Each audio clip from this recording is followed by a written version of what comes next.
Welcome back to day 6 of the World Under-24 Ultimate Championships. It's the bronze medal match between Australia and Canada. Australia playing their semi-final earlier today against Japan and going down in a tight one. And on the other side of the bracket, Canada matching up against the US in their semi-final. Both teams looking to rebound strong and get themselves a medal. I'm Max Stenstrom. And I'm Tamara Davis, and we're your commentary team today. It's really exciting to see these two teams match up against each other. Fantastic game last time they saw each other. Yeah, it was indeed. I believe the Canadians managing to get out to a 15-8 victory.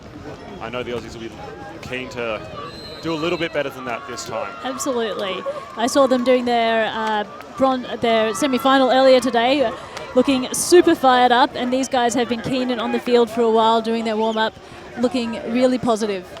Yeah, one of the challenges, as I'm sure you know, Tam, is bouncing back after what would have been an absolutely devastating loss this morning for both teams. Really. Yeah. And it begins with Canada with the first pull and Australia receiving. The disc will be picked up on this near sideline as Australia operating out of a horizontal stack as it moves across the field to De Hollander. De Hollander immediately reaching long for Dawson. Trans underneath it, but Dawson able to pull that one down and finds Robertson in the back of the end zone. That was a lovely, quick point by the Australians, opening their account quickly and efficiently, showing no signs of pressure or slowness out of the gates. Yeah, that looked nice and smooth. You can probably tell, for those watching online, that the wind is blowing from the camera's left to the right. That pull didn't go as far as you might expect. That's because there's a pretty good gale going on. You can see from the wind rustling the shirts of the players out there. The Fremantle Doctor, as it is affectionately known to the locals, in full effect. I was able to have a chat to some of the Australian coaches before this match about any tweaks that they'd made following their first match-up against this Canadian mixed outfit. And they said they felt that they had an advantage in the women's side of their roster, and they'd be looking to exploit that in one-on-one defense, and then on the other side of the disc, when they had the disc, working it through those women, taking advantage of what they felt like was an athletic and skill advantage.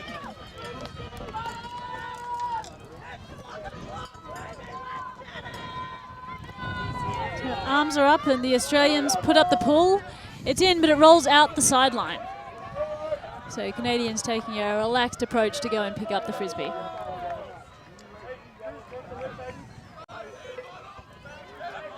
Frank Wang is starting with the disc. The Australians have opted for a bit of a zone defense to kick things off. Immediately swinging out to Hill. Oh, and into space, that's a misfire by the Canadians. Australians get a chance. An opportunity to go upwind. I know we've said this a number of times on these streams, but every point upwind can be incredibly valuable. They're almost worth double. As Grange throws a jump ball, and Suzuki, the captain, underneath it, safe as houses, and she immediately fires to the end zone and finds Lipari. And that's a great effort by the Bottles. They get their break, and they jump out to a 2-0 lead. An efficient start by the Blue Bottles. It's nothing against Canada though. They're going to fire up again when that kind of thing happens to them. Canada just steps up to the plate and takes it on. Great start for Australia though. Indeed they do. And we just saw the Australian coaching staff with the signal above their heads for 4 women. Part of their strategy to take advantage of their advantage in that part of their team will be to increase the number of women on the field, obviously. Mm-hmm. One of the brilliant things about this sport is the ability for men and women to play together in the highest levels of competition. There aren't many other sports that have that as a feature, that feature co-ed at the top ends and echelons of the sport, but Ultimate is unique in that way.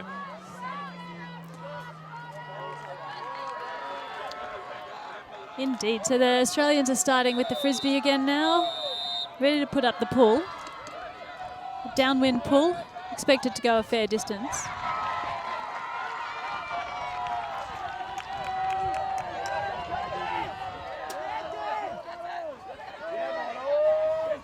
Canadians with the disc. Quickly to McClear. Bit of a zone D by the Australians. Getting some of their girls into the space right in front of the frisbee. And it goes up. It's a contest though, but too many Canadians around that one. Lots of red. Oh, chase it. Too good. Canadian come down with the score, upwind. I think we saw there a bit of a fem zone perhaps, or just the putting of a woman into the lane in front of the thrower, hoping to congest that space and put a little extra pressure on that thrower. And it seemingly worked, ending up having to take a relatively high stalk out, difficult option. Obviously it worked out for the Canadians there, but over the course of a game, pressure like that can build up, add up, and eventually result in turnovers and goals for the Australians. Canadians now also indicating that they will be playing 4 women. Interesting. So 4 women straight back. It's good to see the use of the girls on the field. A feature of the game this morning against Japan and Australia was that both teams drawing on their female resources throughout that match. And it's great to see that at the pointy end of this tournament, the teams that have succeeded and are now playing off for glory are those that have utilised all of their players. As that ball sails out the back of the end zone, carried by the wind, just a few inches too far, and it will be walked up by the Australians to the brick mark. If a pull does land out of bounds on the full, the offensive team has the option to either take it from where it crossed the sideline or from the brick mark, which is in the middle of the field, which is what they opt to do now. Immediately, Suzuki looking long. It's going to float. Oh, almost a chance for a second bid by the Australians, but that was up into a huge crowd. Wang doing the initiation there and then getting a dump pass as well. And it goes up. Big chase on. There's some speed, but chasing a downwind disc is difficult. It is indeed. Throwing a downwind throw with touch so that it floats out in front. One of the hardest things to do as the thrower, and you saw there the Canadians not quite up to the task on that shot. Yeah, it's funny. A lot of people like downwind, but sometimes the upwind is easy because you can float those discs in front of people and have them run on really comfortably. Yeah, in conditions like this, there really isn't any easy direction. Both teams struggling as Francis has the disc on the far sideline. Oh, that was a nice clean cut from the Australian, but the thrower not able to get it out. No, the pass from Trong diving into the turf. Up and over for the Canadians, now have a chance at their end zone. Just about 10 metres out. And they put it up, but that is all the way up onto the hill. Beyond the field, the main rule of Frisbee, make sure you keep it in. That's right. Too much spice on that throw, too much juice. The Canadians obviously been taking full advantage of their strength and conditioning program. Maybe that guy spent a little bit too much time on the bench press. The Australians get another opportunity to head upwind. Early in this game, it looks like this could end up being relatively scrappy with plenty of turns. Not a whole lot of clinical offense happening. As the disc is brought in by Trong. Goes to Francis. Francis will shoot again. Again it will float, and again a pack gathers underneath. And Lipari goes up. And there's plenty of contact. And it looks like we'll get a foul call. We are lucky in these important matches to have 4 game advisors, as they will get involved and hopefully be able to provide us with some insight into what's happening on the field. Hit the disc, and then there was contact. You guys have I really do think it was. I didn't hit anybody, and I was just running beside the whole play to catch garbage. I saw you go up, and I saw you hit the disc, and then there was contact. So my opinion is that it didn't affect the play.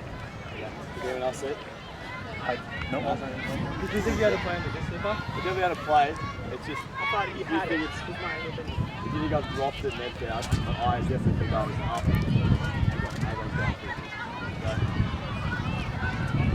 So you go to revise this?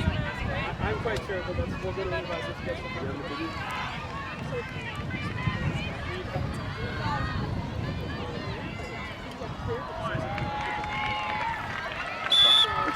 Retracted. And a retracted foul call there. There was clearly some contact on that replay, but the question is whether it affected and whether it was incidental to the play. But an immediately turned over back the other direction, and it will be picked up by Maiolo, the only Adelaide-based player on this Australian team. She's been a real general on the field and off it, and she will look to quarterback this offense up the field here. Coleman with the outside in backhander that pops up again. And the Canadians get a big paw on that one and knock it out of bounds. You just can't put the lip of the frisbee up in that direction. It's going to fly and curve all day. Receivers have to be way behind to get it, or you have to keep it relatively flat. We have seen lots of people cleaning up scraps all day today, though. Lots of chances when the frisbee's up for someone to come in the back out of the main contest and pick up the frisbee. Okay, this one's sent deep by Canada and cleaned up. Nice, that was great read by Giorgetti. Now they have a chance. I think that was kept in. Don't know, there's an opposite direction of the field from us, so it's hard to tell, but clearly it was. Oh, great grab at the dump there. That was Mason for Canada, and throws the inside-out goal. Very nice play in front of the end zone by Canada. Very patient, willing to dump and swing until the shot opened itself up. It's one thing that has been consistently displayed by the Canadians throughout this week, and that's disciplined offense. Willing to work hard with their legs to open up some nice options downfield. And we mentioned Giorgetti there, taking down that big shot.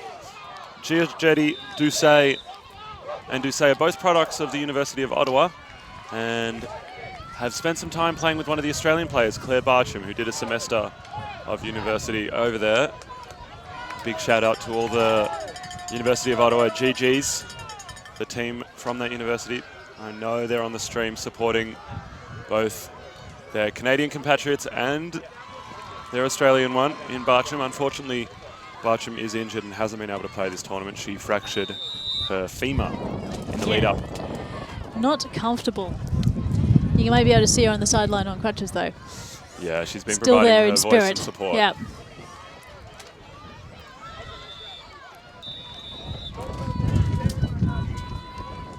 And the big pull comes up. And it will stay in and is fielded by Lau. The Australians isolating captain Mark Wee in the lane.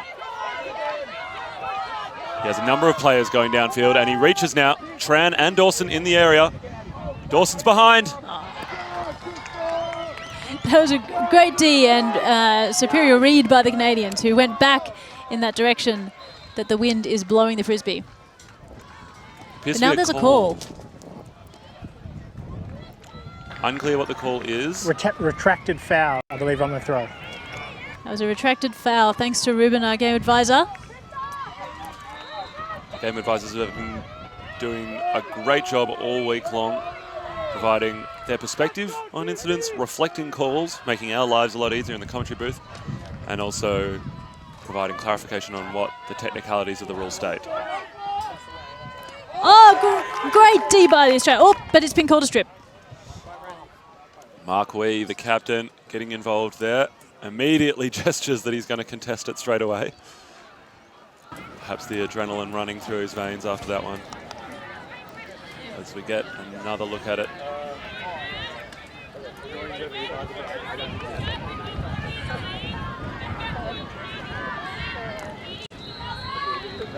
Very, very close. The question will be whether the Canadian player had gained control of a non-spinning disc before the contact. It appears it will be contested and the pass will go back.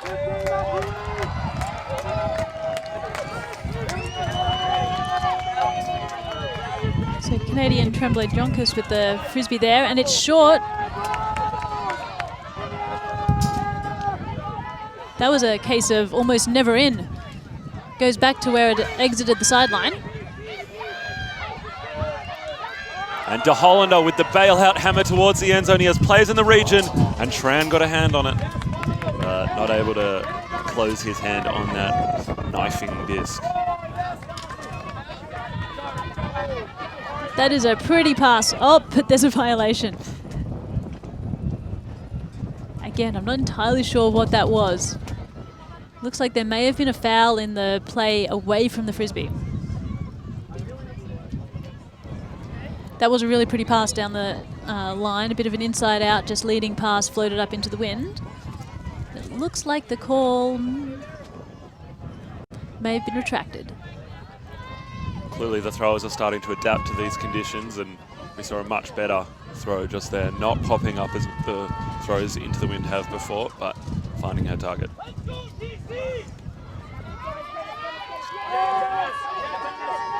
It's up again, and they make no mistake that time. Very pretty pass up to Galbraith, one of their key cutters.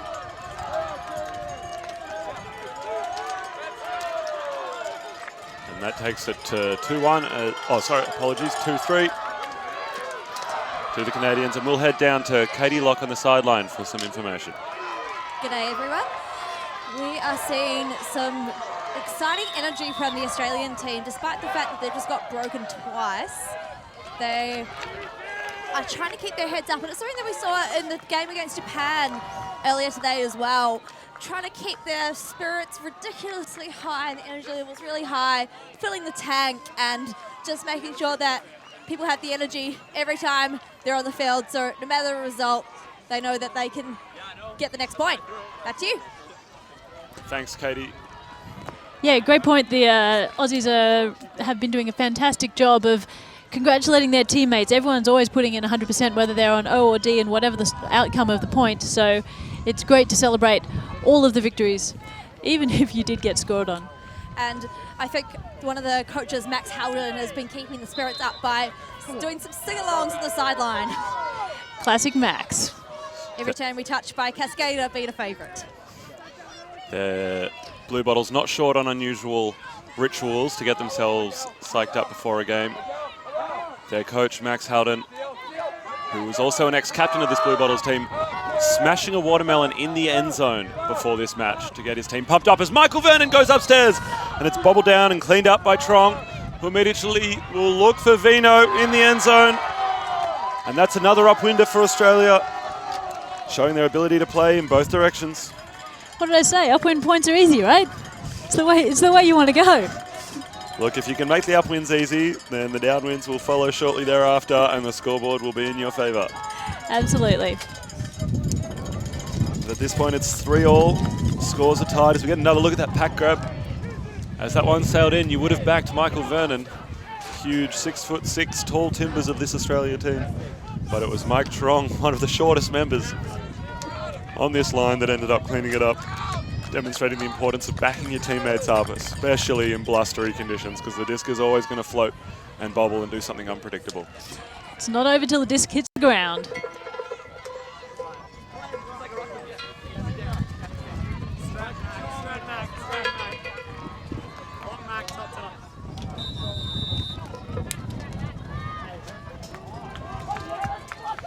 So the times between points are timed in these competitions, so you only have a limited amount of time. You'll hear a whistle when the offense needs to be ready and have their hand up, and another couple of whistles when the defense needs to be ready and have their hand up.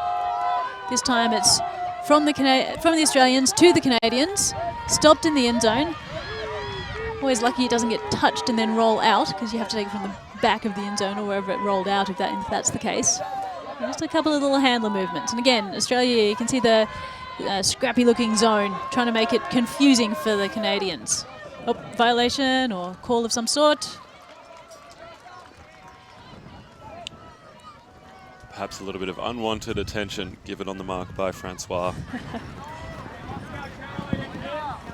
He's been playing this mark role in their zone regularly, known for his hustle and bustle. I'm going to contest that because I thought I had the around space, and I threw it, and you had contacted me. So. I feel like the contact was before you got back there. Okay. So first he came to find the space and then stepped through. So it sounds like she's contesting. Okay, cool.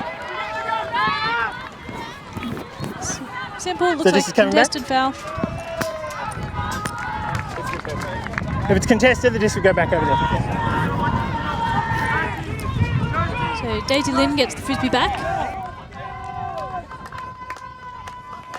Looks like there was just a bit of push. There was actually the defense called a foul on the offense in this case.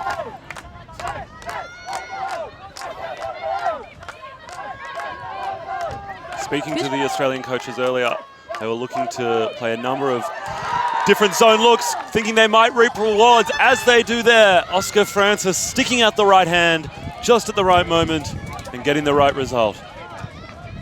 As De Hollander has it, 8 metres out, Australians on the doorstep of putting this one away. Going 2 in a row would be an important momentum swing for them. De Hollander to the Francis, who does a great job taking that one high, and Australia out to a 4-3 lead. Exciting stuff. I know the teams that are playing here have had long lead times for this tournament. I was talking to the Canadians earlier. They first had their first selection activities, at least, 2 years ago when they had some prospect camps. They started out with having a few tests, athlete sort of aptitude drills, testing exactly the same drills for a whole bunch of people all over the country. And from that, they started to scout and then invited 180 people to their tryouts, of which the 3 teams that are here, men's, women's and mixed, got 27 each. So it's about quite a big squad, actually. 27 is large, even for a Worlds tournament, but it does mean you've got plenty of legs to draw upon in these tough conditions. That can sometimes make the difference when it's hot, and over a 6 or 7 day tournament as this is, how much you have left when it comes to this pointy end of the week can be decisive.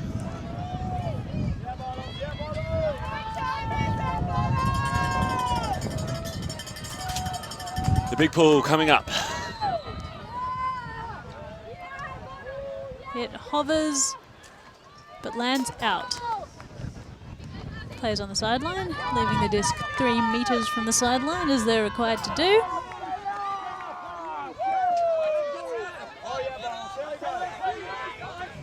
Goddard bringing it in for the brick. Nice height difference happening there.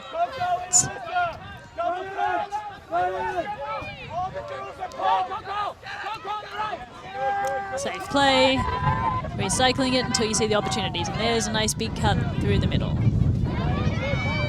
Mason with the frisbee, another one, nice through the middle, shoe. It's up, bit of desperation throw, and the Australians get it. Yeah, that fem zone paying off for them, putting a lot of pressure on the Canadians, forcing them to play through their women, which apparently they had looked reluctant to do earlier, according to the Australian scouting report. And it's worked for them there. They've got the disc into the hands of Michael Lau. He's been playing an important hand the role for them. So that's where they want the disc. And he goes to Tran. Tran, based out of Sydney, as we have a pick call downfield. Yeah, nice clear pick in the stack there. In ultimate, you can't pick or screen or shepherd as you might in some other sports. And if that does occur, the player that is impeded can make up the ground that they have lost. Yeah. There was actually a slight change to the rules in the recent update of the World Flying Disc Federation rules, where you can actually, you used to have to call the pick immediately. These days you've got a couple of seconds to make the decision to see if it affected the play or not. And if it didn't affect, you don't have to call, but then you can make a slightly late call if you need to. That's just to try and avoid pick calls unnecessarily so that the game stays as flowing as possible. Yeah, obviously, from a spectator's perspective, we love to see a free-flowing match. We do also love to see great spirited play with self-officiation at its best when players sharing their perspectives and coming to a resolution. One's going to sit up as it's cleaned up by Suzuki to Coleman. Coleman, a bit of a superstar on this team, has a big social media presence. Check her out at Gemma Coleman, number 24. And that one through the hands of Suzuki, unfortunately. And Canadians will go downwind. Snyder busting long immediately, but the handler not able to get to it quickly enough to give it to him. Now comes back in for a nice big gainer. Oh, the inside out goes awry. Oh, but there was a call. So must have been a foul on the throw there.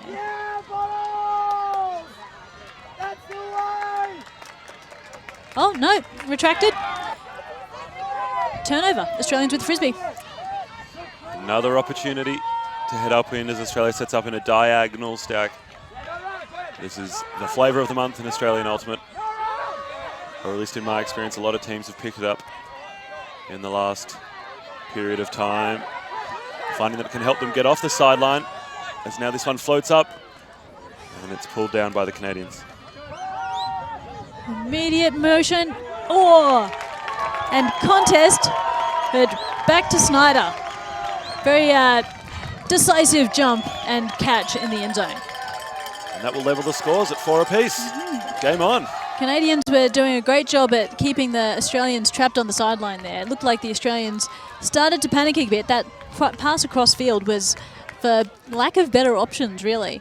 There was not a lot available for the thrower to get it to. No, the Canadian athleticism on defense, putting a lot of pressure on the Aussies, making it tough for them to even get a simple under. You can see what the result is. Jump balls and difficult throws. Yeah, you know you're playing well against a team when the team starts to panic and really doesn't feel like they can get those easy throws out as in the handler positions. And you could see the Aussies there getting frustrated because of exactly that. Yeah.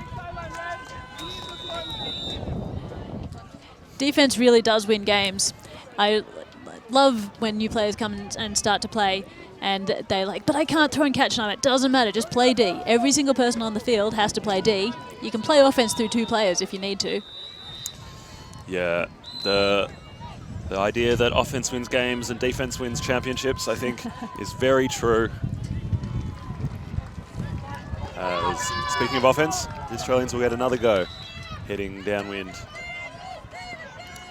Mayolo has the disc. And now they find Della. Della shoots long with a huge forehand. He's got Suzuki underneath it. She's been a big part of their play this game, but that one sails out the back. Interestingly, Della, number 1 for Australia, he's been a big key player for them, has a suspected fractured patella in his knee, and he is still out there on the field. He did that the day before yesterday, taking a bit of a knock, but that hasn't slowed him down an inch. He recognises how important this game is and is pushing through the pain.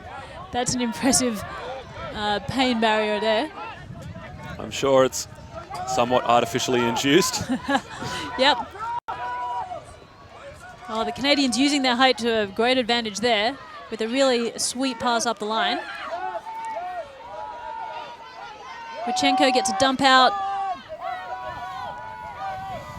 Great cover by the Australians, slowing them down, not giving them their first option here.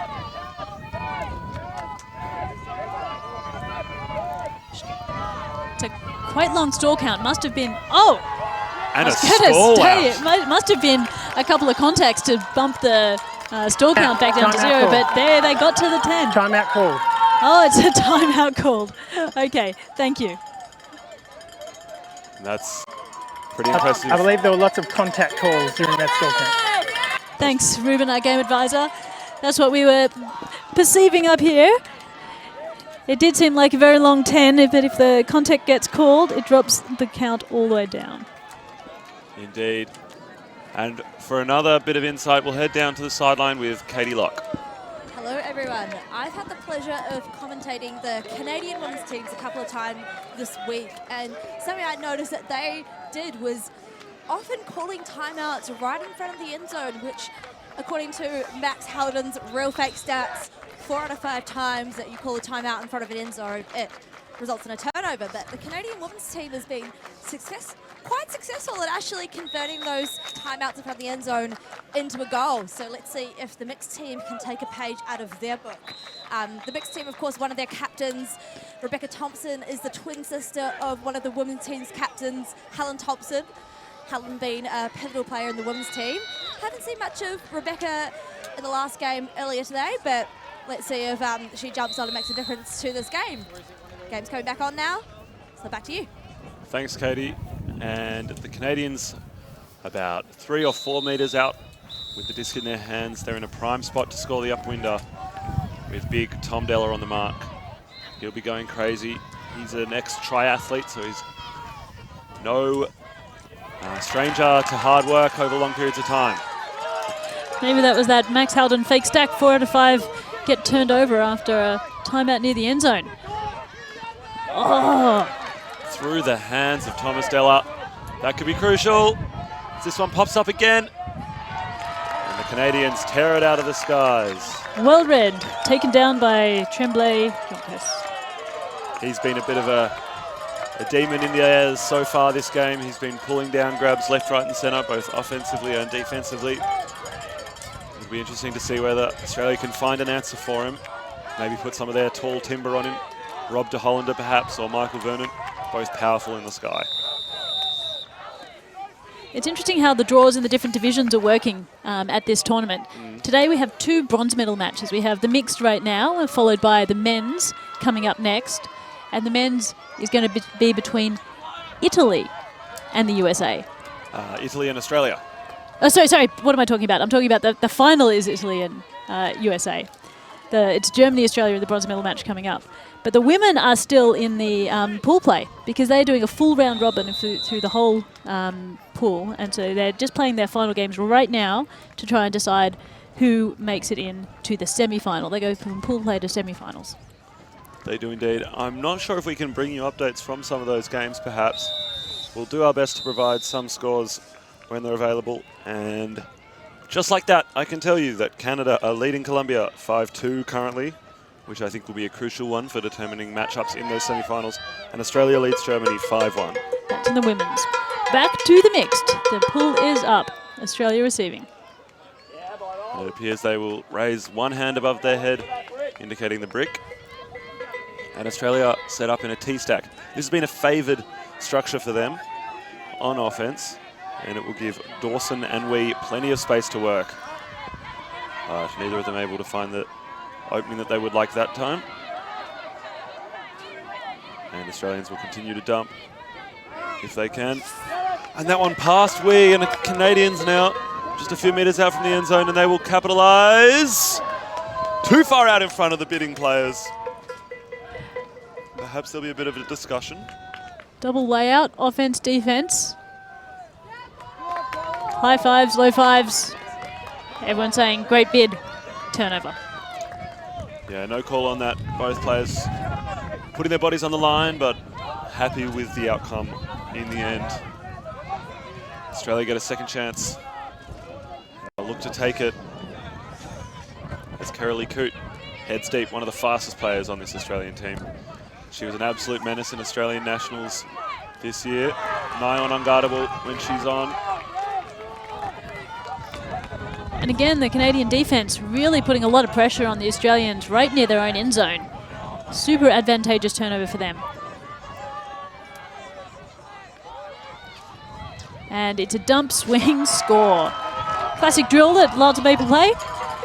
That's the way you do it. Absolutely clinical. Straight out of the textbook. Canadians extend their lead to 6-4, out to 2. As so often happens in these upwind downwind, is you get the upwinder and it allows you to get the downwinder immediately following. Every upwind break almost worth double, as we say. Yeah, well, that was 3 in a row for the Canadians, so it's a good little string.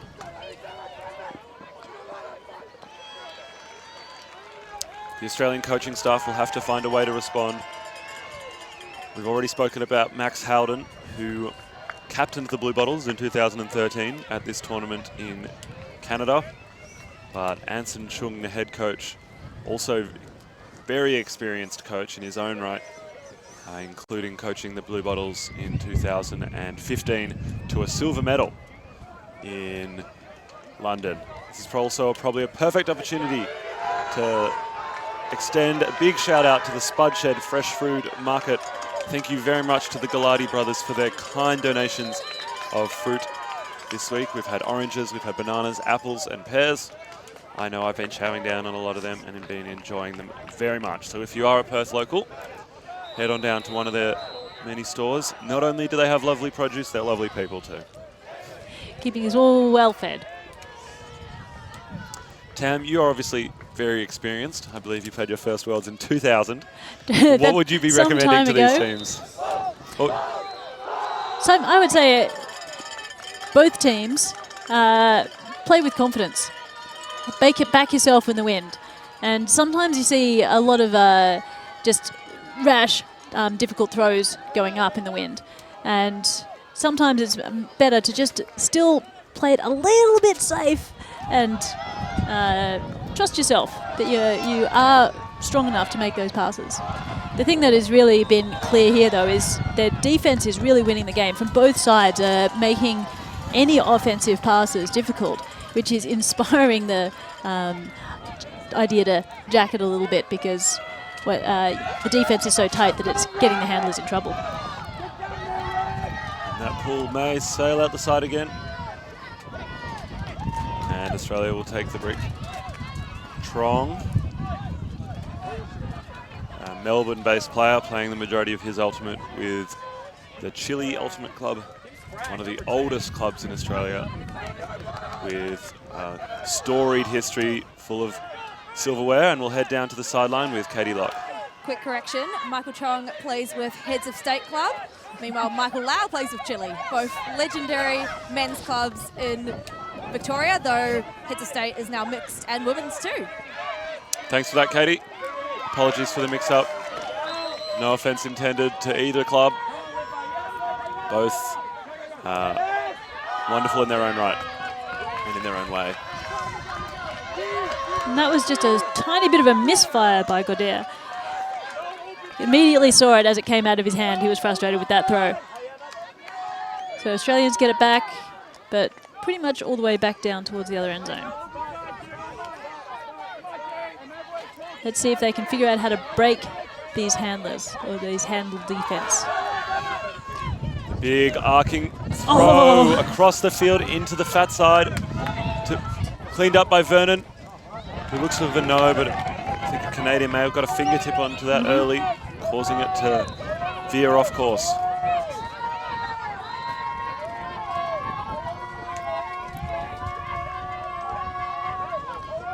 Again, great defense by the Australians there, taking a few passes, a few seconds to try and get anything happening. Oh, but now there's a bit of open side working up the field by the Canadians. Just hasn't been more than a metre from the sideline for the whole way down the field. That was well jumped in. Another score by Tremblay Joncas. Conventional wisdom would say that as a defense, if you can make them play in a 1 metre strip down the sideline, you're doing a good job and that it's what you want, but the Canadians making it look easy, cramming it down that cram hole. Australians missed out on a really good opportunity there. They had the opportunity to score, weren't able to capitalise. Yeah, heading downwind, you've got to take those opportunities because we've seen how difficult the upwinders are. If you're not putting in your downwinders, it's trouble. And maybe just a few hung heads on the Blue Bottles. And I know that something that they've been working on throughout this week at improving is playing a full 100 minutes. Obviously, you can't get away with, at a tournament of this elite level, of only playing a half game or taking the foot off the gas at any point. You've really got to go the full length. In the semi-final earlier today, they were down by a few at this sort of stage against the USA. And then they came back to, I think, score 3 in a row. So definitely not riding off the blue bottles at this stage. As the disc finds its way into the hands of their main handlers now. Francois wide open for the swing, and he'll get it. Immediately fakes the big, but ends up finding De Hollander underneath. De Hollander recently named Male Player of the Year, and that throw is going to get caught in the wind. There are players underneath it, but the red-shirted Canadians will pull it down. Oh, big swing there on defense, getting pretty close. Oh, and De Hollander regathering. Bit of redemption for him there after his wayward huck. Oh no! But another one that goes just too high up in the wind. Canadians get it back. We've got their captain, Daisy Lynn, now walking to the frisbee, ready to pick it up. It's just a hard match D from the Australians. We've been seeing a lot of that lately after a bit of zone to start with. All the way across the field.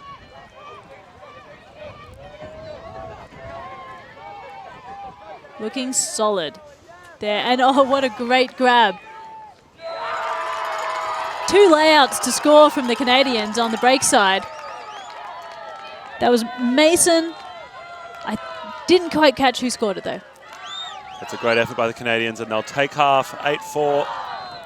That's an emphatic first half, developing a strong lead that they will be very happy with. And for another perspective, we'll head down to the sideline with Katie Locke.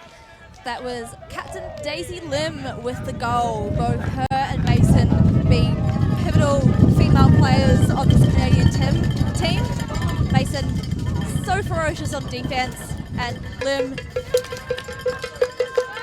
great in the handle duo. Thanks for that, Katie. Yeah, that was good. Lim started with it, and then we can see on the replay couple of layouts required in order to get it into the end zone successfully, but good work as Wichenko gathering that last pass. And that's halftime in this match, bronze medal match at the World Under-24 Ultimate Championships. Right now, I think we'll extend a big thank you to the folks down at City Toyota Nedlands. They've been providing support vehicles for this tournament. Much appreciated and much utilised support vehicles. A number of Toyota Hiluxes and Hi Aces, I believe. They've been serving us well, so thank you very much. Do support them if you can. Head on down and they'll sort out any automotive needs you may have.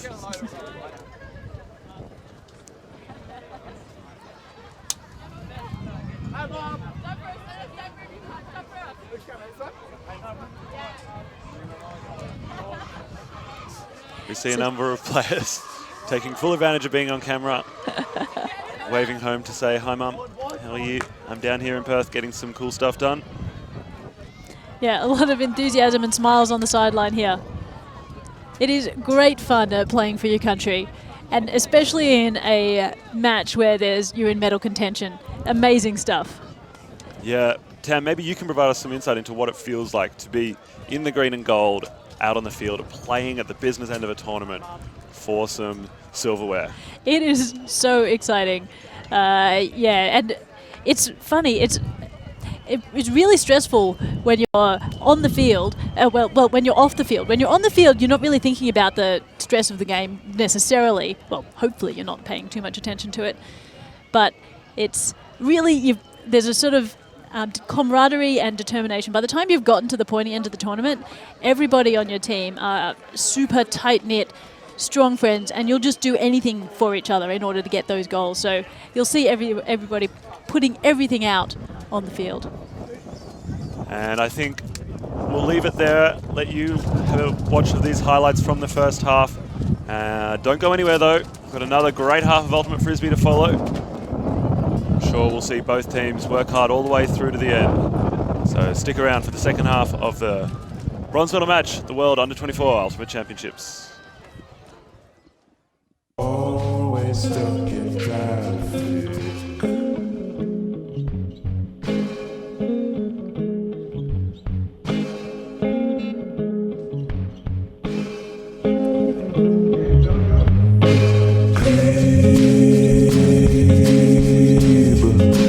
Back in deep,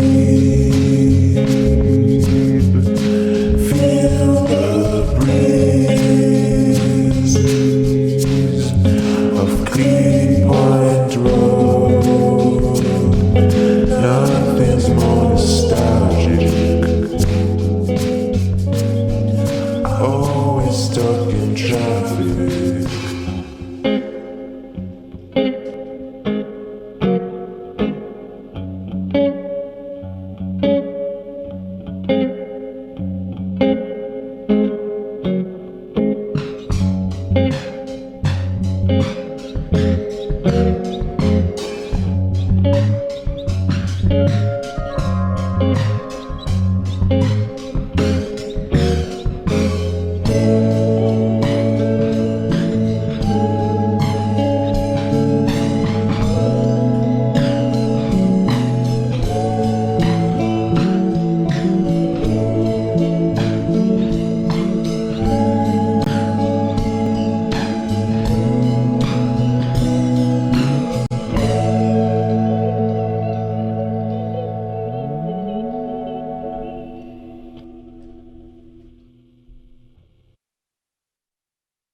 Vibing on myself, I can't trust fake energy. Yeah, I'm hella ill, I swear that it's my destiny. Kamikaze, catching bodies, cause it kage, what you mean? Right, yeah, okay. Vibing on myself, I can't trust fake energy. Yeah, I'm hella ill, I swear that it's my destiny. Kamikaze, catching bodies, cause it kage, what you mean? Right, yeah. Hey, young dude with a nice space. Only pour through, that's the eye fade. Got things to do, hands through, brain food, that dude, send nudes over my space. Face through, clean on some water, ayy. Shorty pump spot, that's your daughter, ayy. So I'm in the mood like skirt, but she wanna flirt. After she heard, now I'm the dude that she's after. Cannot blame her, I'm dapper. How come no one was feeling me back when I was a rapper? Back when Roshi was master.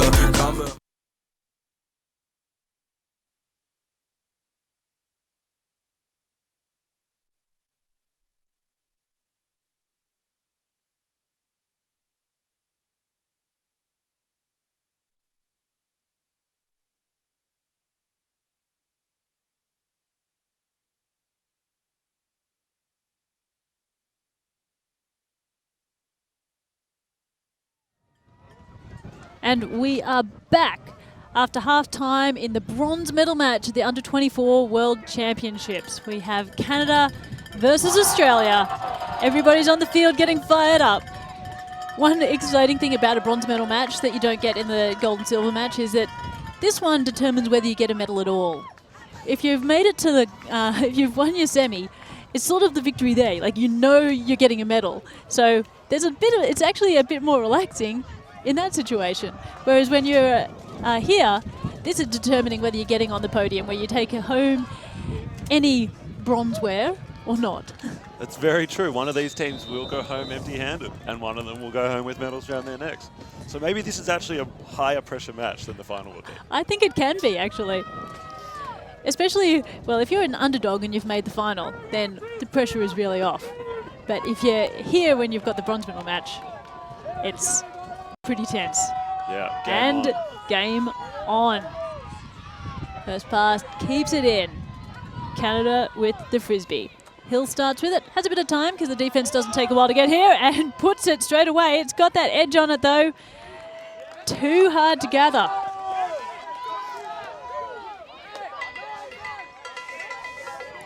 Back to Australia with a disc that's still rolling.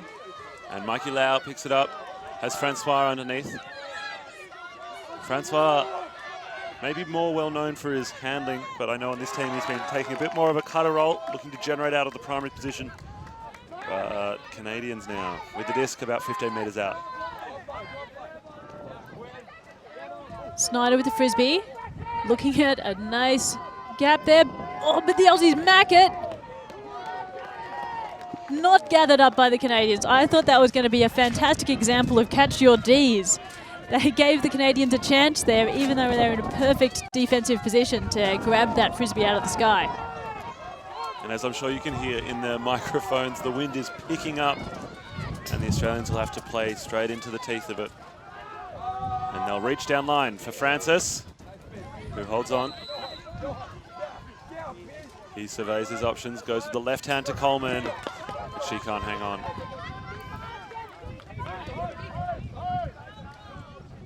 Maybe that was the roly-poly shoulder. Yeah, we have heard at halftime that she injured her shoulder just a little bit performing a roly-poly in celebration yesterday. Big inside out. Opportunities here and just well read by the Canadians.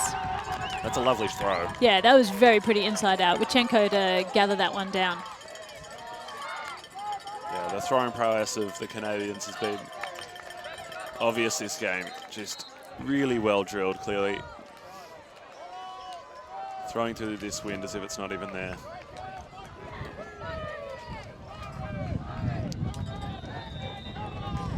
You can see the game advisors on the sideline there, signalling that it's going to be 4 men in the next point. And now you see the replay of that throw. Snyder putting up a really, really pretty pass. Too good. You can see the Australians even congratulating the Canadians on a good shot.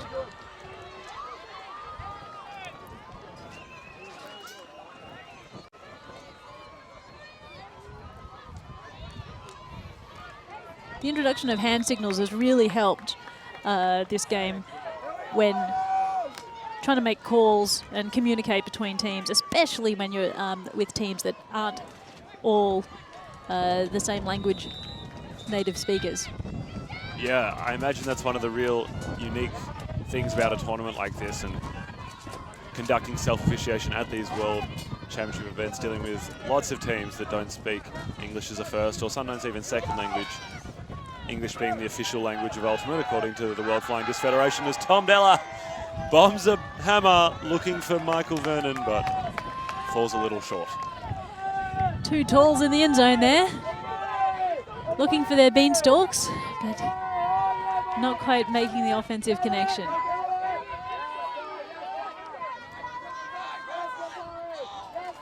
Tom Della showing absolutely no fear all week long and pulling the trigger on his big throws.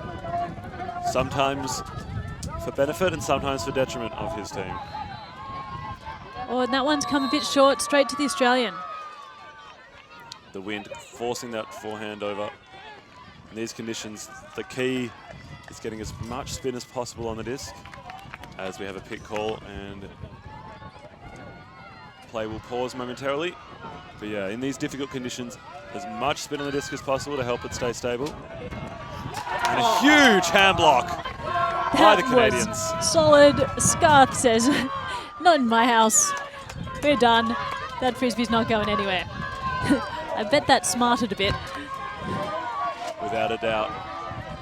Sometimes when you're the thrower and you get a big hand block on you, your only consoling factor is that at least you hope it hurt. Canadians just working it up with the handlers. Oh, into the wind. The hat's off. Not happy with that throw.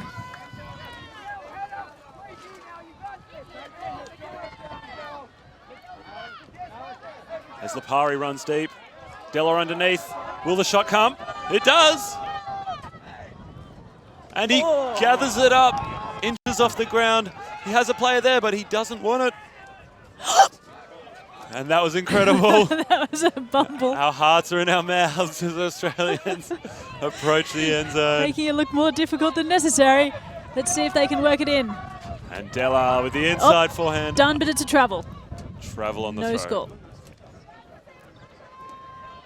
And the the returning pass goes about an extra 20 meters down the field, changes direction, rolls to the other side of the field. Someone helps them out and gets it back. Okay, so there was a double call there, a travel and a pick.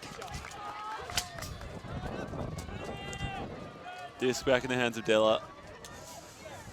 As I said before, no fear shooting big as he did there.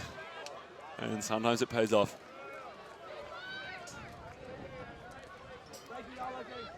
And he'll throw the scuba to Vernon. Now just 2 meters away. Not a lot happening. Goes fat side for Della. Maiolo's in the vicinity. Della pulls it down. Keeps it alive. And Emma Hayes.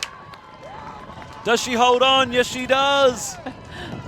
Gets some hugs on the ground. Is she okay? Is that medical assistance or cheering? It's hard to tell. I think that was celebration. The coaches are very happy with that hold. And Australia pull it back to 9-5. Yeah, we were talking earlier about the fun of playing against a whole bunch of different teams from different countries. So there's a lot of people here that will be their first experience of doing this, and there's language barriers. You get to meet a whole bunch of people from all over the world, and one of the really fun things is there's going to be friendships formed here that are going to go on to future tournaments. I remember the first time I played for Australia, and my captain, Sally Baston at the time, was going around and just saying hi to people from every single other team. She seemed to have friends everywhere, and I was like, how is that possible? And then after having played for several world championships and in international tournaments for a while, you end up starting to sort of know the crowd, and there's these familiar faces, and you're like, oh, I'm playing you again. I had a great match up against you last time. It's so much fun. I'm sure that's exactly how people feel when they see you walking around a tournament these days, Tam. As the Canadians head downwind. Daisy Lynn with the frisbee, putting it high. Mark Wee. Uncharacteristic misfire there. Mark Wee plucks that one out of the air like an apple off a tree and shoots fat side. But it's turned over in the wind and Kirsten Murray can't pull it down. Lynn picks it up. 2 female handlers down there with the Canadians. Ooh, threading the needle.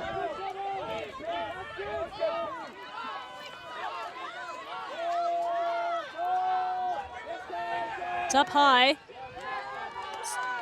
Not a clean D, but gets hands to it first. That does what's necessary.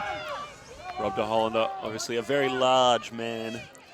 As you can see, does what he does best, which is get in the way of big throws. Murray fakes the big, goes underneath the Dawson, but just throws straight into the turf. Quite a few errors happening out there. There's a lot of pressure on all of the players. The defense is, even though some of these are throwaways, the defense is really putting a fair amount of pressure on, making things difficult and forcing them to do things they're not entirely comfortable with. Now the Australians playing a bit of a poachy look now, a zony look. The Canadians so far able to find a way through. We'll see if the Australians can put a hold to that, make an end zone stand. Oh! It seemed like the Canadians had threaded the needle all the way through there, past a number of different players of both teams. A fumble in the back of the end zone, another unforced error, so to speak. A few uncharacteristic fumbles going on. Perhaps it's the pressure, perhaps it's the wind, I don't know.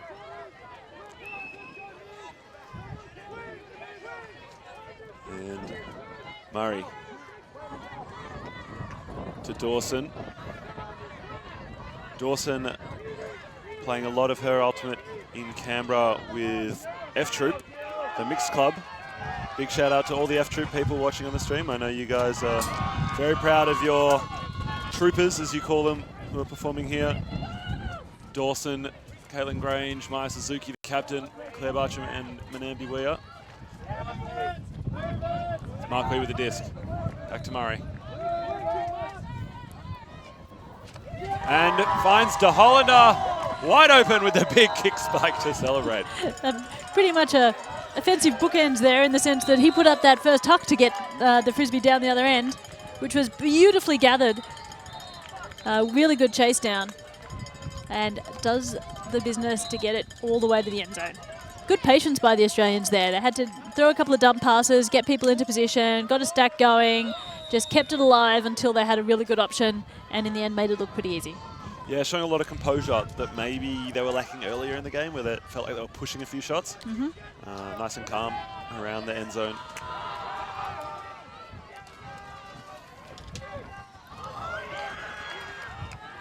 So score now, Canada 9, Australia 6. Game's here at 15 points. Or 100 minutes, whichever 100 comes minutes. first. 3-point deficit. I don't think it's too much for these Aussies. I have full faith in their abilities. You know, they're the kind of team that when they get some momentum and when their spirits get up, they can really find another level. The question will be whether that happens and whether they can turn it up a notch, find another gear.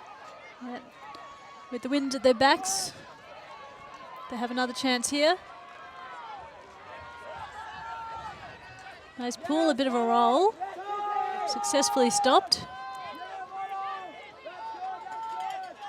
Canadians with the frisbee. Got their male handler line out there this time. And the Aussies putting a bit of junk on again. Wild and woolly, but pretty clean. Big open space there.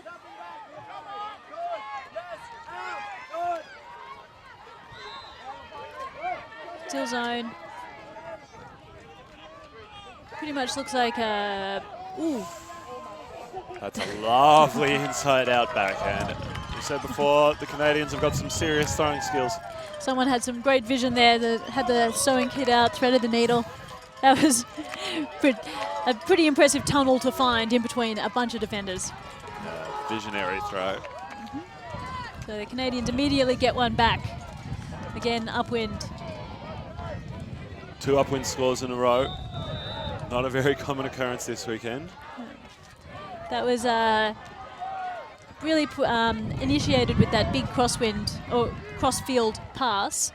Big loopy thing, which can be a bit dangerous in the wind, but when you have a tall receiver in big open space like that, you've got a bit of time for margin of error on that throw.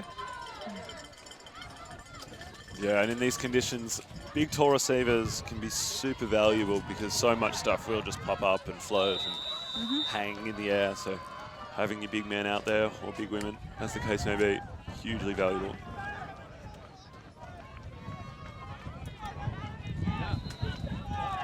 There's a lot of games still going on at the moment, so you can see a few people sitting up there on the hill watching the game. There's a lot of action on all the fields around us at the moment, with Australia to start, pull almost to the back of the end zone there. And Canadians just playing match defense, feeling like their athleticism will get them the results they need. And so far it has been pretty effective in taking away the initial couple of options, really, for the Australians, often having to look to their third or fourth cut before they're able to move the disc.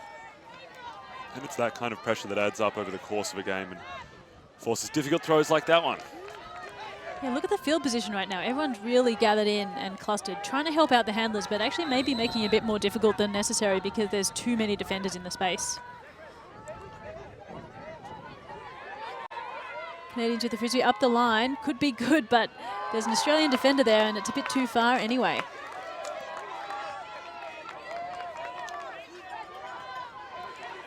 One of the things I love about this sport is that you've got a whole bunch of different players on the field. When it's one of those sports that you really can play mixed really beautifully. It works extremely well with both genders on the field. And you've got talls and shorts, great throws from both genders. Yeah, and it's the teams that are able to use all those different skills and the attributes that all those players have the best. Like using the tall right there. Yeah, 6'6" Michael Vernon. You know he's going to reel those ones in pretty reliably. He's a very large human being. When you can use all those attributes and take advantage of what each player brings, then you can find some real success. And I know that's been a focus of the Blue Bottles throughout their campaign. Their first trials, I believe, were in January 2017, so almost 12 months ago. As they look deep, Mai Suzuki's underneath it. Contest, a lot more red there than gold. Simple, 4 Canadian defenders. Yeah, simple numbers game. The more people you have under it, the more likely you are to come down with it. It's amazing how maths comes into everything. Oh, that was an opportunity for a layout D from the Aussies there, but the Canadians gathered it. That really didn't go to anyone, but I thought that there was someone coming back up the line there, maybe making that a visionary throw, but not quite. Not quite indeed. And as you said, Suzuki almost had an opportunity for a layup bid. But if she had liked it, she would have put a bid on it. Instead, the Canadians throw somewhat wayward pass. One of those ones that if it had come off, you would have been cheering her praises. And when it doesn't, ends up looking a little bit silly. Yeah, the Canadians, the Australians looking a little bit more spread out now. Oh! Almost a Callahan opportunity for the Canadians. That really should have been a Callahan, actually. Had every opportunity to catch that. Got a full hand on it. And Francois sandwiched. Well left. And immediately looks deep. Suzuki, will she get it? Does not. Quite. That was a good look. She had air on her defender. She was a long way ahead there. But the disc just went a little bit too far. Yeah, I'm a big fan of Suzuki's, so I don't want to criticize her, but potentially another one where maybe a layup could have got there. But obviously, she has a better idea of how far away that disc was than we do sitting up here in the booth. Yeah. Big open space for the Canadians, using the entire field. Defense, they're not listening to us. We keep saying they should catch their Ds, but they like the MAC and give the other team an opportunity. Tam, they need us down there. We're wasted up here in the commentary booth, really. Uncontested foul on the throw. Uncontested foul on the throw, so goes back. Thanks for that, Ruben. Rubenberger, not only one of our chief game advisors at this tournament, but also the head of the WU24 Rules Subcommittee. We can go down to him for a bit of perspective on how the game's been going once this point is finished, and get his idea of just overall how he feels the quality of play and the quality of self-officiation. But it's the Canadians over the top with a Blady forehand. And that one sails well out the back. This wind proving tricky. 6 and out if we're in a different sport. Yeah, the Canadians there were playing much more spread out offense than the Australians have been lately. The Australians are looking a little tiny bit cramped. I think everybody's trying to help out and coming a little bit too close to the frisbee, just making it seem crowded and giving no space for the handlers. Yeah, and at times also looking a little frantic, I think. And that's a function of the really good defense that Canada is playing, sticking really tight to their matchup. Exactly. But it feels like Australia is being forced to take their second, third, and sometimes fourth options. As Francois gets it in power position, immediately moves sideways to Trong. Back to the center. Vernon. This is looking a bit more smooth flowing now. But the Canadians still putting a lot of pressure on that defense. And Trong looks for Vernon deep. Vernon will oblige. It's a lovely throw as he runs it down, and Clapp catches it on his chest. And Trong regathers. But not a lot happening upfield, and Francois bursts up the line. But the throw just well out in front, much too far. It was a relatively good option, but the Canadian defender had heads up anyway. Probably would have got it. Timeout called. The timeout called by the Canadians. Australians, hands in the air. Keeping that positive body language. Yep. Trying to keep the energy and the spirits high. Something that's been keeping my spirits and energy high this week have been the wonderful snacks of Emma and Tom's. They've been providing us with some juices, some smoothies, some nuts, some fruit bars.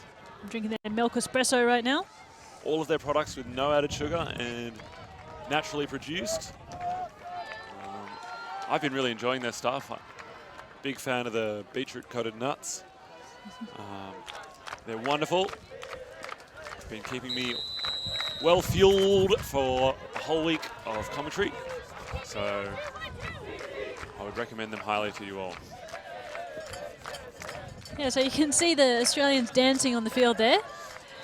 There's the ones on the field are having a bit of an intense strategy discussion, and everybody else is making noise and keeping spirits up. It's all the teams, I think, or many of the teams at least, pay a lot of attention to sports psychology in preparation for these tournaments. How to keep up, how to keep positive, and also how to deal with the things, anything that might come up. But paying a lot of attention to controlling the things that you can control and not stressing about the things that you can't. Yeah, the tournament that's this long, 6 or 7 days, depending on how your results go, can be a bit of an emotional roller coaster for many of these teams. Tough losses, exciting wins, and throughout that all you have to maintain or attempt to maintain a really high standard of play, really consistent play, and that's obviously really difficult. So a lot of teams investing a lot of energy into that.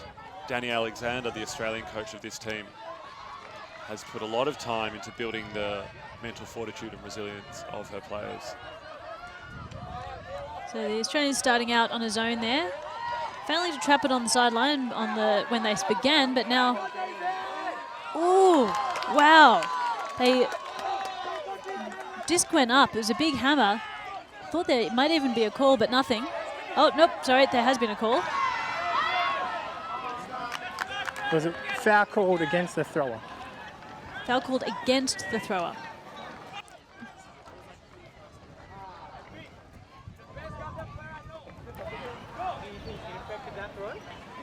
Stop the play.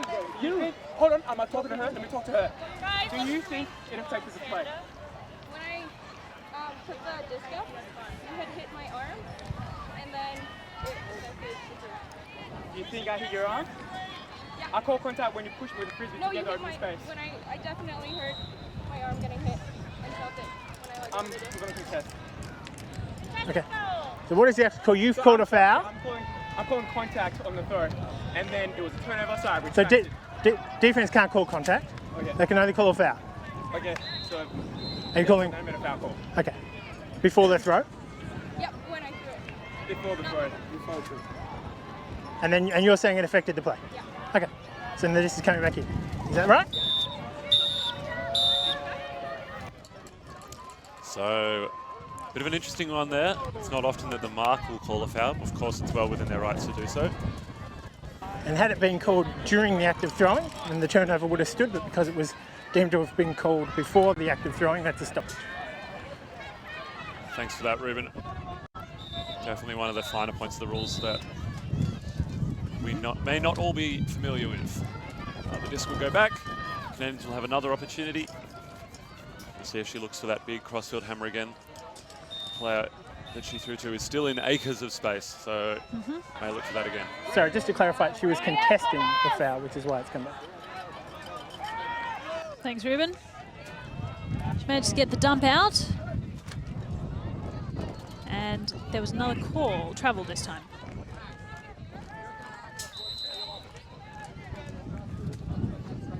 So the Australians focusing on trying to keep the disc on the sideline. Not successful as the Canadians get a pass through.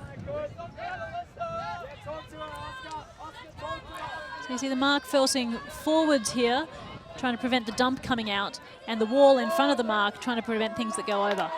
Disc got over and it was perfectly catchable, but another pressure catch for the Canadians.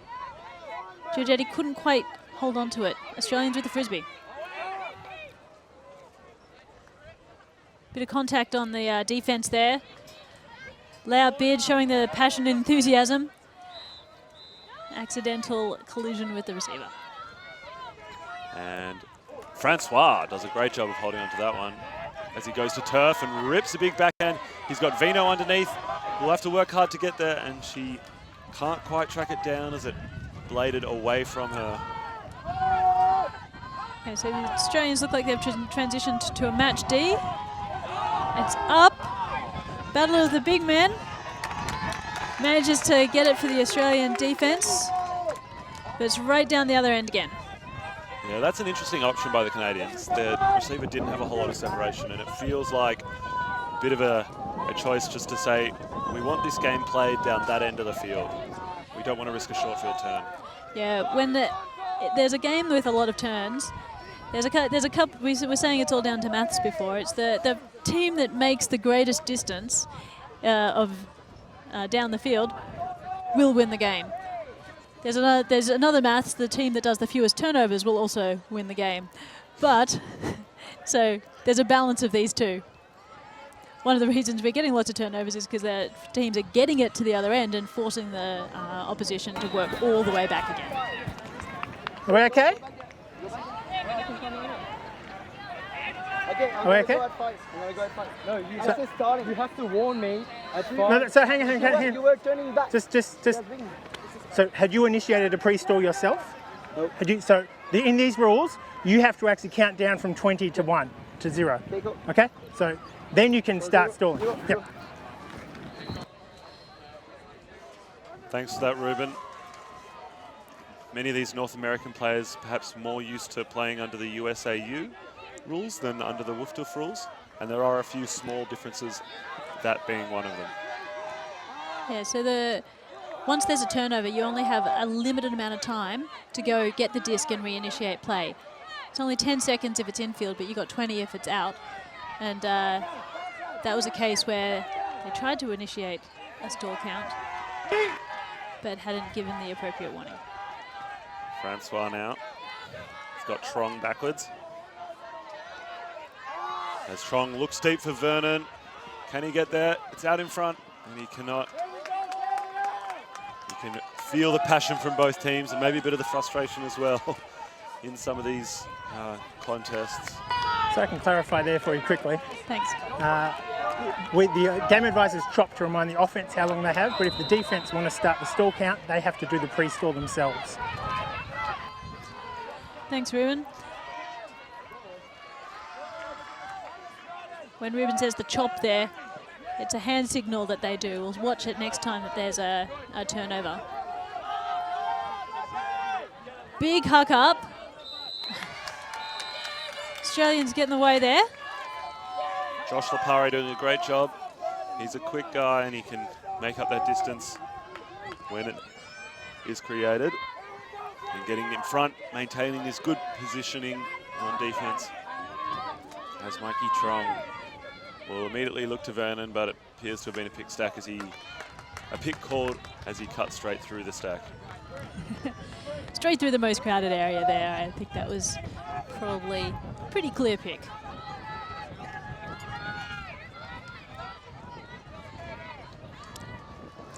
And yet another. The players indicating the pick by showing us the front double bicep position. Sun's out, guns out. Indeed, the sun is out as it has been all week. It's been really lovely weather actually down here at UWA Sports Park. I've been really impressed with the conditions. It's been warm, but not outrageously so, as that one goes to turf. Canadians laying out for it in the end unnecessarily because it was never going to be caught. But, ooh, slightly rushed, but no worries, getting it in. Score to Canada. That point took forever. That was a long one. You felt like one of those ones where the momentum coming out of it could be crucial. Canada now extending their lead to 5 points. It's 11-6. This one rapidly slipping away from the Aussies.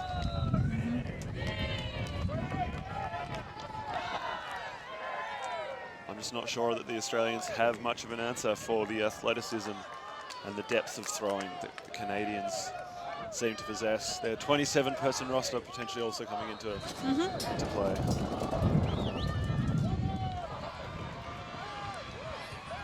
It's always funny. It's a slightly different perspective when if you're starting from your league team, which might have 10 people on it if you're lucky to come and play on these teams that are over 20 players per team. I mean, the players here are all very used to it, but it's a different perspective when you only get to go on 1 in 3 points. You've got to keep your intensity up on the sideline and keep your mind in the game while you're not running around on the field. It's easy once you've gotten into it, but if you've never played on a team this big before, it can be a bit of a challenge. Yeah, it is a unique challenge. In some ways, it's less physically demanding in that you spend less time on the field, but the expectation being once you are on the field, you are going absolutely all out, and then you're able to use that more time on the sideline to recover. So a real mental challenge to do that. That pull there getting really affected by the wind, rolling out in front of the camera. Didn't even make it up to halfway, and the Australians are therefore taking it from the sideline rather than the brick. But the Canadians putting a lot of pressure, forcing a difficult throw and an indicated stall by a tap on the head. And I think the call also being, regardless of whether there was a stall, the disc was down, in which case it doesn't matter. So, so if you're trying to convince yourselves it was down and you're on the same team, I think it's down. No, he was trying to convince it was up. Yeah, I know. That's good. I was saying down. So the Australians calling that disc down themselves.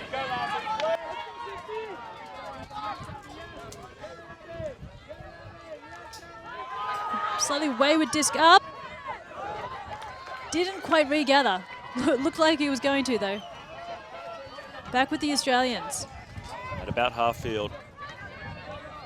Lau to De Hollander, and he'll shoot with his huge forehand.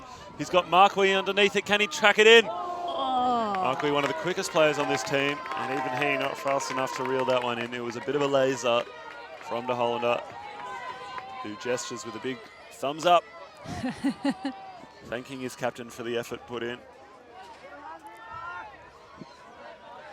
Would have been one hell of a catch if he'd managed to hold on.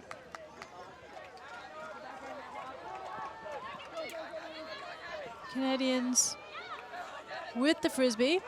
Someone busting along immediately, and now a follow-up, but the Australian defenders nice and fast, but too good. The Canadians read it really well. There's Lund. Oh, De Hollander with a D. Nice poach block by De Hollander. Read the play like a book. Knew where that pass was going before the thrower had thrown it. Been to the library. Got his big frame in front of it. He's got Dawson going deep, but chooses not to shoot this time as Tran bobbles that one into the turf. Just bounces out when he hit the ground. Oh, looks like there's an injury.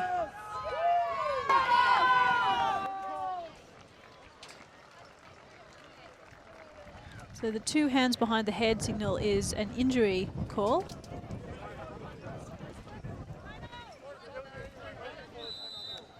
It appears like there was an injury call before the pass to the player who called the timeout. Australians will take the substitution. Injury called before the timeout call. What?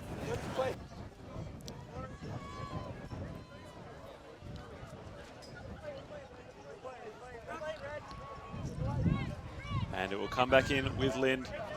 I imagine something very similar will occur again. There's a violation. People.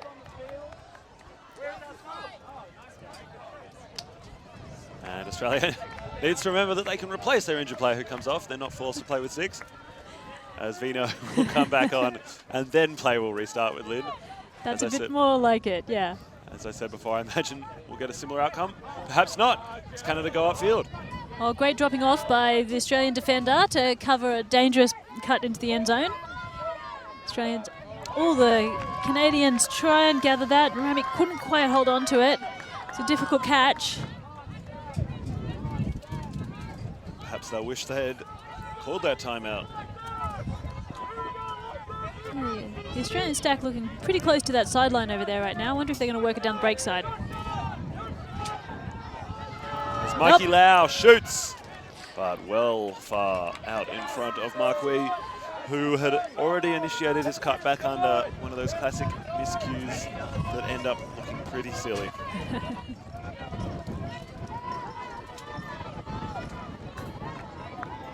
If anything, I think the wind has picked up even more now. You can see those flags in the background just going absolutely nuts. That goes up in the air, gathered nicely, using their height beautifully. Bit of a hospital here. It looks like the entire field is under it. And Rob De Hollander, he read that a mile off. He saw it float. He thought, this is my speciality. This is why I'm on this team, to pull down this kind of garbage. And he did indeed. I think he was almost behind the thrower when that went up. It took so long to come down again. Did indeed. He was coming from a mile off. Huge frame, getting involved and plucking it from above the heads of half a dozen other players. Oh, fantastic D by the Canadian. Beautiful layout. Saw that coming, lined it up, and just reached out quite casually, diving to get it. Great work by Frank Wang.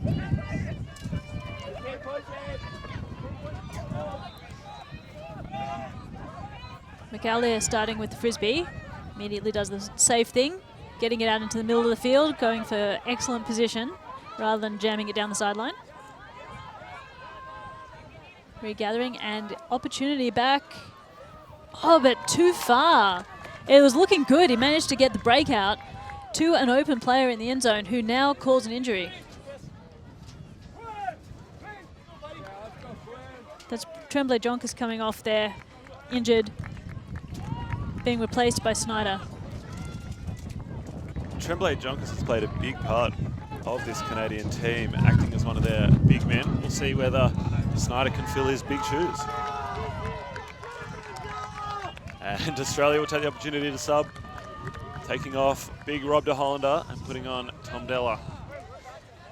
Yeah, it's often wise in a long point if one team subs, put another fresh player on for your team as well.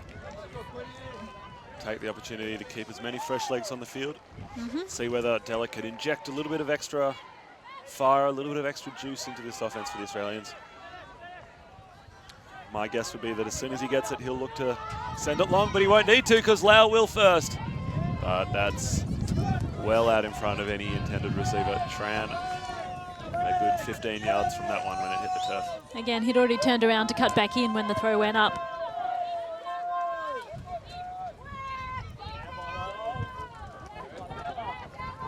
See it again, the Canadians with the frisbee. Snyder has it. Nice stump cut there, getting some ground up the line.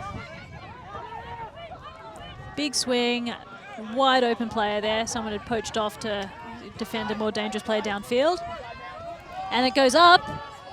It's gonna float again, but there's mostly Canadians underneath it, but great work for Australia getting the defense.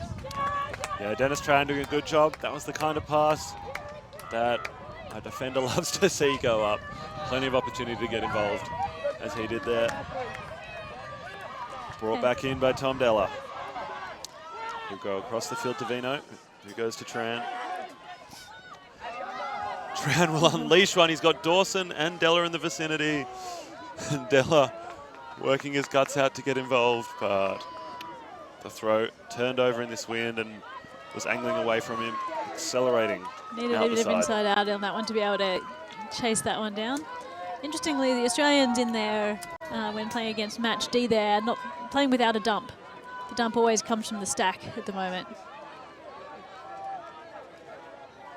Canadian frisbee. Straight up mark from the Australians. Bit of a bid in the end zone. Putting the pressure on, but not really challenging that frisbee. Just crazy arms defense.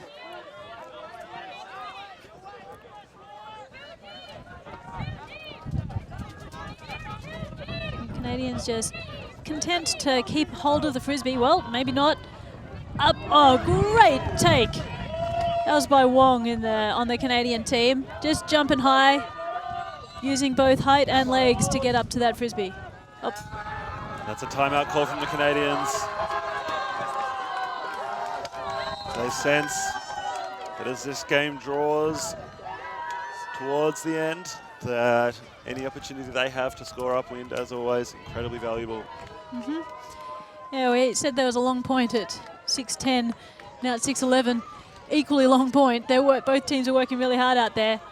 A lot of turns. A lot of turns. Neither team able to really reliably and consistently throw through the wind. No.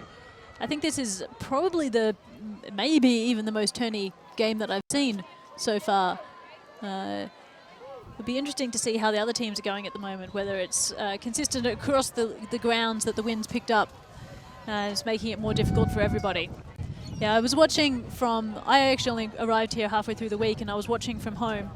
And in the first couple of days, you didn't really get an appreciation from home of just how windy it is here. The Fremantle doctor has definitely arrived and delivered his medicine. And both teams struggling with it. Oh, you see on the replay there, everybody getting in there first for the hospital pass, and then massive, beautiful layout D there from the Canadian. Another big floater that Dennis Tran got involved in. He jumped in the air and soared like a plane. If you're interested in getting on a plane soon, you should head on down to our preferred travel partner, STA Travel. They have been supporting this tournament, so we thank them for that kind support. If you've got any plans, they can help make them a reality. They've got wonderful offers and wonderful customer service. As the disc comes back in with the Canadians. Canadians giving their isolated player all the time in the world to get the disc by themselves. Doucette. And straight in, looked like a set play working beautifully to Wong in the end zone. You can see the Canadians in that offensive play. They basically set up with all of their players on the sideline except one isolated player on the side that they wanted to get the frisbee on. And usually if you have one-on-one, the offensive player should be able to get free, as was demonstrated right then. Yeah, just so much space to work in. As a defender, when you're playing defense one-on-one, it's a race between you and your matchup, except that the offensive player gets to choose where the race goes, when it starts, and when it ends. So you're always at a disadvantage, and when you've got a decent thrower with the disc that can put it out in front of you in any direction, your life is very difficult. Yeah, it's really difficult as a defender to be able to stop everything. So you focus on stopping what the opposition wants. Stop their first option, make them throw the challenging throw, make them throw the hard throw, and there's a better chance, numbers game, that you're going to get the turnover. That's right. Often it's a case of building pressure over a whole game, making them consistently take their second and third options, and eventually you'll be rewarded. Yeah, making them second guess their throws. If you can get that going, then you're in a good place. Okay, we're about to get going again. Canadians put the pull up. Hill getting it most of the way down, keeping it in, landing inside the Australian end zone. Fielded by Francois Tamari. Just got Francis working hard in front of the disc. Francis, an ambidextrous thrower, as you may have noticed. He spent the first couple of years of his Frisbee career throwing left-handed, and only after that did he switch to right after some advice from one of the Australian men's coaches at this tournament, Alex Latamatos. And he uses his ambidexterity to great effect, but he's now on the mark. So Hill with the disc. Initiates with a dump from the stack to Lamb. Ooh, fumble there. Was looking all good, using nice, safe, clever play. And Hill doesn't quite gather. Strands are looking pretty clustered in the middle of the field again. Yeah, not a lot of space to work in. But they will find Francis. They have Lipari. He launches a forehand, a laser back to Francis, but there was a pick as he ran past the stack, perhaps. Yep, you pretty rarely get that much space to yourself on the field in these kind of games. If there's that much gap between the defense, either something's gone really wrong or there's been a pick. And in this case, it was the second option, and it will come back. I do like that throw in these conditions, though. Don't put any kind of touch or float on it. Don't expose the underside of the disc to the wind. Keep it nice and flat and laser it into your target. Suzuki with the disc in her hands. Back to Lipari. He tries to lead Suzuki out in front, but... That's nice. Snyder making sure of it on the defense there. Making sure no one behind her could end up picking that up.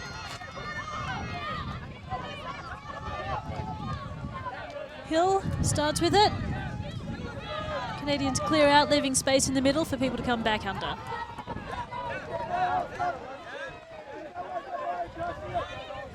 Ooh, that was the wind behind it, just going down. Throwing into the wind, your throws have a tendency to pop up.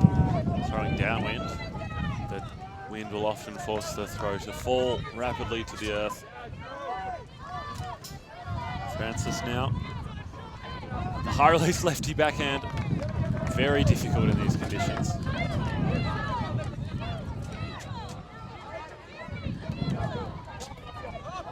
Up and over.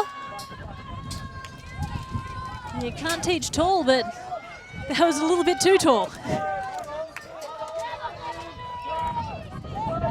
As Murray will walk over slowly, get this play restarted. Lipari receiving the inside forehand. He'll shoot a forehand. Another jump ball. Francis getting underneath. Cleaned up by Hill. Nice receiver there. Rachenko getting under the frisbee. Ooh, wild hammer. Bit of a double helix. Bit wobbly, but into enough open space that that's cleaned up by Wilson.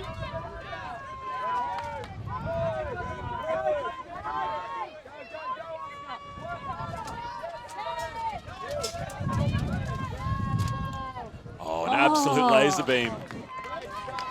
Great bid by Mason, but again, it was just a little bit too far. I have to say, we're now still on 6-11. I don't know how many turns there's been in this point, but it's been a few. Oh, sorry, 6-12. And the players out there, I think they're starting to look a little bit fatigued. Yeah, no matter how much conditioning you've done, these long points will take their toll on your body. And for some more information from the sideline, we'll head down to Katie Locke. Hello everyone. If you've noticed more bodies on the sideline, it's because the Australian Stingrays, the women's team, have come along to show their support, and they have won their game against Germany. And I hear insight that Colombia are up against Canada, so I'm off to investigate that and I will report back. If Colombia win against Canada, Australian women are through to the semis. That's exciting news, Katie. I'm trying not to be biased, but I am excited by that. I should admit, wearing Australian Blue Bottles socks right now, but I'm attempting to be impartial from the ankles up. That was an amazing gather by Mason for the Canadians. There was a male defender on her who had a good shot at getting the disc, but pulled out, I think, because he couldn't quite get the D without causing a collision. And finally, point is over, Canadians score. And throwing a really nice fat side forehand out into acres of space and finding their target. Extending this lead. It's 13-6. If the Australians do want some silverware, they've got a whole lot of work to do. Mm-hmm. Yeah, so in the other divisions, the women that we were talking about before have a full round robin, and there's an interesting three-way going on, a potential three-way anyway, for the 3rd, 4th, 5th place, which is a big deal because they go straight to semis. So if you end up losing that three-way, you're out. So it's Colombia, Japan, and Australia fighting it out for that 3rd and 4th place. So now it's all up to that final game. The Stingrays, the Australian women's team, beating Japan earlier in the week, and then going down to Colombia means that we do end up with some interesting results, and points difference and things like that could be involved. Yeah, so if Colombia wins their 3rd straight out, and then you have Japan and Australia for the next 2 spots, and since Australia won that game, Australia gets in. If Colombia loses, then they get to they will end up being 4th, and in the three-way it goes Japan, Colombia, Australia. Back to Katie. Not sure we can hear you. Is that better? That's better. Awesome. I have confirmation from the Colombia-Canada game that Colombia up 12-8. There was just a score. I'm unsure what team that was to, but either way, Colombia have at least a 3-point lead, which is looking promising. For Australia, anyway. Okay, so we're back to this game. Timeout looks like it's concluded. The Canadians are ready to go, and the Australians are just getting themselves on the line. It was fun watching at the very beginning of this game, actually. The Stingrays, the Australian women's team, were playing on the field right beside us. And so we had both of the Australian teams warming up in adjacent end zones. And there was a lot of green and gold. They did a whole round of high fives between the two teams before they got it started. It's really lovely that these big delegations of teams, so you've got multiple teams from one country, get around each other and support each other when they can. I know it means a lot to the players. in my Worlds experience, it was always really great to have your supporters on the sideline, your comrades in the other teams. Helped you find a little bit of extra energy when the going got tough, as I'm sure it is for the Aussies now. The disc in the hands of Sophie Bell.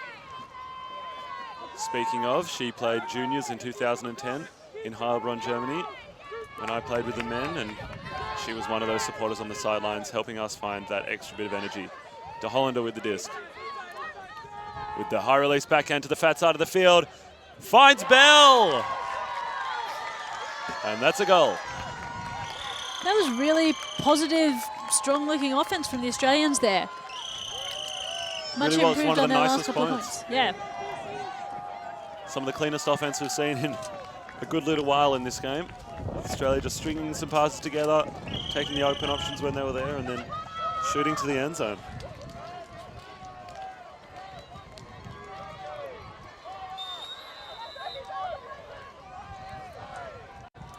If they can keep playing like this, there may be something crazy in the works. Not willing to put money on it yet, but can't stop believing. Yeah, well, we saw the very first game of the tournament, right? We had India versus Australia. Australia was up 7-1, and India brought it back to win. It's pretty rare that you see a team come down from that kind of deficit into a victorious position. Really showing that it's never over until it's over. Never over till it's over. And we did just hear there from Rubenberg that time cap has gone, which means we will finish this point, add 1 to the highest score and play to that, which means if Canada put this one in the end zone, then it'll be a game to 15, and if Australia put this one in the end zone, it will be a game to 14. I like the fact that you always have to win by scoring the last goal. Time cap doesn't end the game for anyone until the winning goal is scored. Okay, Canada with the frisbee.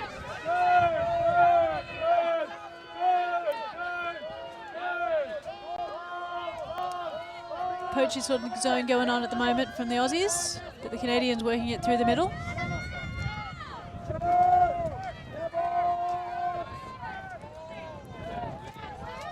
They're just breaking straight through this cup. More broken cups than a cheap Greek wedding. The Canadians make quick work of that Australian zone. Too much open space. Now that puts the pressure on. That brings Canada to 14. Even if it wasn't time cap, it would be now a game to 15. That's right, and in the words of the legendary Australian Dingoes captain Mike Neild, it's got to be now. If the Bottles want to win some silverware, if they want to come away victorious in this match, they're going to have to string together 8 straight points without a break. It's got to be now and it's got to be good. Canada's looking in a strong position right now, you have to say. And the indication comes up that it will be 4 men. The Canadians getting psyched about something as their line is called and their players get on the field.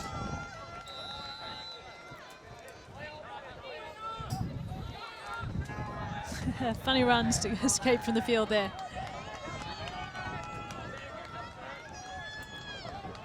Okay. Clutch time here. Game point in the bronze medal match.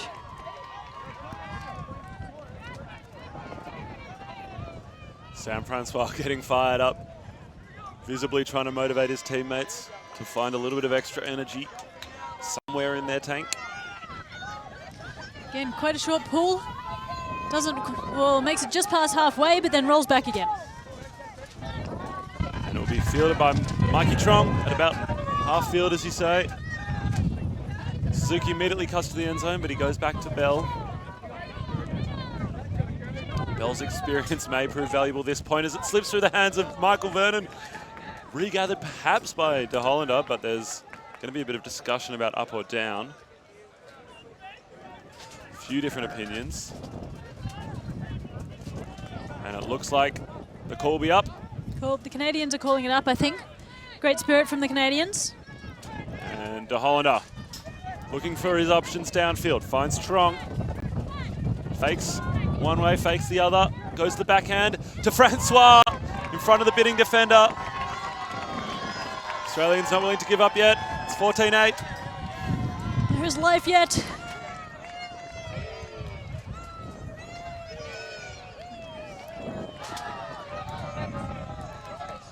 Another example of clinical downward offense. Late in this game, the Australians have started to put together some really lovely points.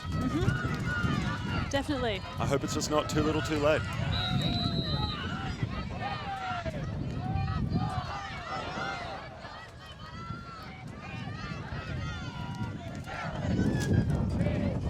We'll see what Anson Chung, Max Howden, Danny Alexander and Chloe McDonald have in the bag, the Australian coaching staff. They've got some tricks left to play. If they have anything left, it's time to whip it out now. The Canadians looking determined in their end zone now for their downwind point. I think Canada's looking particularly determined here. Not all the Canadian teams made it into the semis. One of the Canadian teams got knocked out. Judging by what I can see on the far field, the Stingrays, the Australian women celebrating, indicating that most likely Colombia have won their matchup, which means the Stingrays have booked themselves a ticket to the semi-finals on the women's division. We will try and get some confirmation on that one from our sideline reporter, but in the meantime, things look positive for the Aussies in that division. But we've got a bit more play in this one first in the mixed. As Australians on defense, Canadians on offense.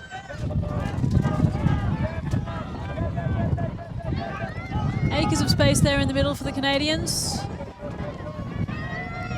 They've been using that really well in that when Australia's have been playing the zone defense, there's an opportunity in the middle they've been finding quite a lot. So Mason with the frisbee. Nice gather there by Thompson. So Jetty get today working through the females as the handlers here. There's a totally unmarked player who gets the disc now, and Coleman on the mark. Bit of bump and grind. Oh, great regather. That was really good heads-up offense by the Canadians. Gio Jetty doing the business, getting that frisbee off the ground. And that's the game. That's it. 15-8 to the Canadians. The Daddy Gold will be in their possession shortly as they win this bronze medal matchup. The Blue Bottles devastated by that one. That's a tough loss as you see Mark Wee, the captain, crumple to the ground in disappointment. They will console themselves, but that one's in the history books. Done. Congratulations to Canada. That was a really high level performance by them, particularly their defense. It really made it really difficult for the Australians to get anything, especially on those initiation points right at the beginning of the game, or right at the beginning where the Australians started with the handling. And I reckon the defense won that game. Yeah, without a doubt. I think they just showed just a little bit more ability to play in these tricky conditions, and their athleticism on defense, as we see that final goal again, was consistently just putting so much pressure on the Aussies on O. The teams, of course, celebrating their victory now as they huddle up before they shake hands and congratulate each other. I think it's a really great thing that even at this incredibly elite level where the stakes are so high, both teams will always gather in a spirit circle and congratulate each other on their performances in these matches. Yeah, it really is an excellent way to finish the game. And multiple times, even when you're feeling a little bit down after having lost a medal match like this, after the chat in the circle, it brings everybody's spirits up and is a really great way to finish the game. And for a little bit of an update from the Stingrays, we'll head down to the sideline with Katie Locke. Hello everyone, I have had confirmation that the Stingrays, the Australian women's team, are through to the semi-finals. Colombia's victory over Canada, meaning that the tiebreaker rules, because Australia won over Japan in pool play, and because they have the same number of win-loss in pool play, They are pushed into the semis. They have booked their ticket. That's an excellent performance by the Australian delegation. Thank you for that, Katie. All 3 teams in semi-finals. I'm not sure if any other countries other than the US and Canada have managed that one, so pretty incredible. Well, Canada unfortunately didn't actually make it into the semis for the men. They had a match-up with the USA in the quarterfinal and got knocked out. So great work. Disappointing for Japan though if they're not making it in. But back to this game, they're done with the spirit circle and coming off to the sideline. Just confirmation that Australia will be playing Canada in their semi-final. That'll be a rematch of the game that we saw yesterday morning back in the semi-final tomorrow morning. That also means that USA and Colombia face off in the other women's semi-final. Just thought I'd relay that information for any Australian or Canadian viewers watching. You'll get another Australia versus Canada game tomorrow. Great. Thanks for that, Katie. And that was all she wrote in this match. It's been 15-8 to Canada against Australia. They've come away the victors. Australia not successful. I hope everybody has enjoyed this here. There's another match about to start, another bronze medal match in the men's division. Indeed there is. As we look back at some of the highlights from this game, some pivotal moments. There was a lot of long shots. Not all of them connected, but when they did, they were pretty impressive. And often pack grabs, as we see there. All in all, the Canadians getting the better of the Australians in a lot of these jump balls, unfortunately.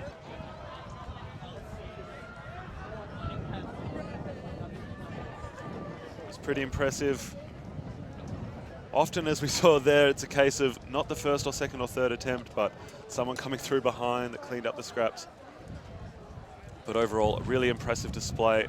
As Tam mentioned, there is some more excellent ultimate coming up. The Australian men's team, the Goannas, will be playing in their bronze medal match, so do stick around for that one as we've brought you live coverage from the World Under-24 Ultimate Championships. I've been Max Stenstrom. I've been Tamara Davis. Thanks for tuning in. On the nickel, please don't mess with my fingers. I'm counting wins with my fingers. Nah, I'm a sight, but don't kill them. Koski clan chillin' villas. Pocket juice like I'm Chancellor. My flow like honey, go figure. Junkie tripping of life, like mix it up with the dirty. Poppin' Skittles with Sprite and attitude like don't touch me. Happy thoughts and pinky rings. Only brighter things. Money talks when you're feeling greed. Satisfy their needs. Pull up skirt and hop on the beat. Pull up on your turf. Energy got me feeling clean, holy water scene, vibes, bump and grind it, yeah, just stop it, yeah, I'm seeing changes, but I haven't even started, yeah, get low and pop it, yeah, and don't you stop it, yeah, I'm feeling different, but because I'm low-key popping, yeah, vibing on myself, I can't trust fake energy, yeah, I'm hella ill, I swear that